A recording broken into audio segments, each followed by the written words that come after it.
Em nome do Pai, do Filho e do Espírito Santo. Amém. Queridos irmãos e irmãs, nós estamos celebrando o 25º domingo do tempo comum do ano B, que tem com o Evangelho de Marcos como referência litúrgica. Nós poderíamos dizer, ou sintetizar, resumindo a nossa meditação, como identificar-se com Cristo, tornar-se em Cristo. Neste domingo, a liturgia da palavra nos ensina como agir com Cristo diante do mundo para trazer em nós uma reconciliação contra o ódio, pela desonra, mas também tornar-nos úteis ao reino de Deus. Mas Cristo deposita a todos os seus apóstolos a sua mensagem. E nós hoje vamos ver como que ele, em particular, transmite essa responsabilidade a eles. Na primeira leitura de hoje, tirada da Sabedoria, capítulo 2, versículos 12 a 17, ou 17 a 20, nós vamos ver a experiência de vida. Veremos como se destaca a vida diante de Deus e o que destrói o coração do homem. A maldade para corromper os bons, a prática de toda inveja para destruir o reino de Deus. O pecado, com a sua mentira, não aceitam as verdades, os ensinamentos, para que possamos encontrar o reino verdadeiro ainda nessa vida. E aí nós vamos entender que o que é correto conduz o homem ao Deus. Para que a vida seja uma certeza, a vida seja uma realidade que conduz a Deus. Ao passo que os malvados, os pecadores, sejam eles de qualquer forma, são contumazes e desafiam o próprio amor de Deus, desafiam até o próprio Deus. Com calúnias, eles torturam física e moralmente tanto o homem como a sua dignidade, como a sua vida, para destruir o que é bom de Deus. Deseja até a morte vergonhosa, para desencorajar os santos, os virtuosos. Mas a própria sabedoria nos leva e ensina que Deus não é um Deus que esquece dos justos, que abandona os seus filhos. Ele os protege integralmente. Reveste-os com a sua graça, para que possam participar do reino de Deus.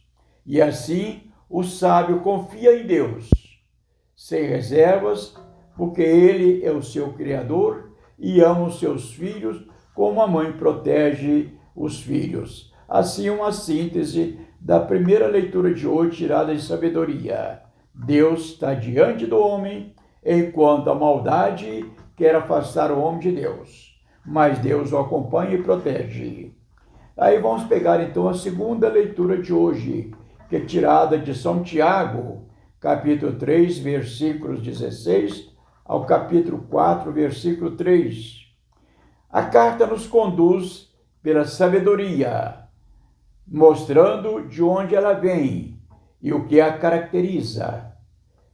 Ela é pura, é pacífica, é indulgente, cheia de misericórdia, sem parcialidade, pois ela vem de Deus. E Deus é o juiz justo, ele é imparcial, ele detém toda a sabedoria. Enquanto que o pecado, Tiago vai nos lembrar, a mentira, a inveja, os prazeres terrenos, vem da ignorância, da ausência de Deus. Assim nós temos esse parâmetro, saber se estamos com a sabedoria divina ou com a sabedoria dos homens. Para não termos sabedoria, por não termos sabedoria, não vivemos a esperança de uma vida eterna e gloriosa. Estamos mais envolvidos com os temas passageiros. Sofremos porque fazemos opção pelo mal. Não é Deus que nos dá o mal, mas nós que escolhemos. Isso é ausência de sabedoria. Irmãos e irmãs, se tivermos sabedoria, pediremos com sabedoria e seremos atendidos. Assim, São Tiago nos conduz pelo caminho da sabedoria, para estarmos junto de Deus e participar desta vida gloriosa já aqui, que é uma preparação da vida futura. Agora, o Evangelho, já Marcos, lá no capítulo 9, versículo 30 a 37, ele destaca um pormenor. Jesus está caminhando com seus discípulos. Não tem multidão, é uma conversa privada, é um ensinamento particular, é uma preparação para o reino permanente. E aqui vem uma graça, um caso interessante. É uma revelação privada, como lembrei, mas a multidão não pode ainda tomar conhecimento. Ele está amadurecendo o seu grupo para que depois sejam fortalecidos depois da sua morte. Então nós temos aqui um detalhe interessante. Ele está dizendo para os seus discípulos que ele vai sofrer e vai morrer, e mais vai ressuscitar no terceiro dia. E assim continua a caminhada. Mas há um silêncio enorme entre os discípulos. Primeira coisa, não entenderam o que é a morte de Cristo. E outra coisa, estão mais preocupados com os bens materiais, com o seu bem-estar. Na verdade, eles nem se perceberam do testemunho de Cristo, do ensinamento, e estão ambiciosos, esperando um privilégio no reino terreno, pensando que Cristo veio para restaurar politicamente Israel. E depois, então, há um silêncio e Jesus provoca. Já em casa, em Cafarnaum, vocês conversavam sobre o quê? De que falavam? Ninguém respondeu, pois estavam envergonhados, preocupados com um reino terreno. Nesse momento, Jesus então entra entre eles em uma atitude mestre e senta-se e começa a ensinar. E ele vai dizer: se alguém quiser ser o primeiro, seja o último de todos e o servo de todos. E como exemplo, ele coloca uma criança no colo, no meio deles, e vai lembrar-lhes: aquele que recebe uma criança por causa do meu nome, é a mim que recebe. E aquele que me recebe, não é a mim que recebe, mas aquele que me enviou. Jesus, então, aí está se revelando de uma forma totalmente divina, transcendente. Ele é o enviado do Pai. Ele é aquele que veio trazer a redenção. É aquele que veio restabelecer essa união da humanidade com o Pai, que foi perdida pelo pecado original. A criança, ela era a representação do nada, da insignificância, socialmente no tempo de Jesus. Não fazia parte da sociedade. Aqui, queridos irmãos e irmãs, entendemos a criança, se não se tornarem insignificantes, se não se humilharem, se não se tornarem desprezados pelo mundo, não entrarão no reino dos céus. Concluindo a nossa meditação, entendamos a sabedoria do Evangelho. O que é importante para o mundo não tem valor nenhum para Deus, para a vida eterna. O privilégio, os títulos, a riqueza, o prestígio não garantem a salvação.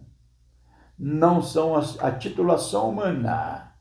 Por mais inteligente que seja, por mais sábio humanamente falando, isso não garante a vida eterna.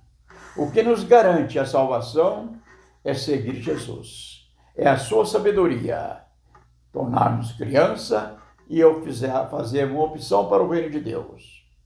Jesus Cristo, hoje, com desprendimento e generosidade, ele nos ensina o que é sabedoria. Estar a seu serviço, inclusive com a cruz. A sabedoria é saber renunciar ao mundo. A sabedoria é saber encontrar o reino de Deus. A sabedoria é humilhar-se. A sabedoria é desprender-se. A sabedoria é trabalhar generosamente para o reino de Deus, vivendo todo aquele que Ele nos deixou para que possamos ter a vida eterna. Que Deus fique com todos, que nos sigam, que se inscrevam no nosso canal e ajude-nos a comunicar o reino de Deus nessas reflexões simples, mas verdadeiras, diante daquilo que o Pai deixou para nós em seu Filho. Tenha uma santa semana, viva em paz e que Deus abençoe. Em nome do Pai, do Filho e do Espírito Santo. Amém.